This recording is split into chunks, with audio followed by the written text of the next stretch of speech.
Hello everyone, in this video I'm going to be showing you how to get anime filter on TikTok. So unfortunately you can't do this within the TikTok app, so you will need to go ahead and go on Snapchat. So if you have that downloaded already, great. If not, you will need to go to your App Store or Google Play Store to download it.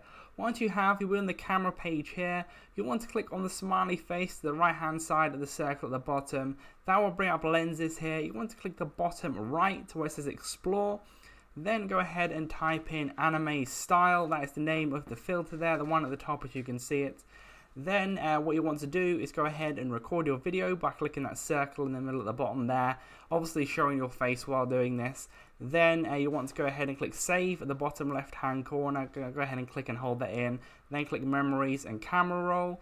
So that'll save that to your camera roll. So now go over to the TikTok app, click the plus button at the bottom there as if you're making a normal TikTok. Then click the bottom right hand corner where it says from device. Then go ahead and click on that most recent video you've just done. That's where it should be. Then click next. Then you'll see it appear here, so you can edit it from here, or click next and then just do your TikTok. So leave a like on the video if that did help you out. Subscribe for more videos like this. Click on screen to see my how-to videos on the TikTok app. But that's it for now. I'll see you in the next video.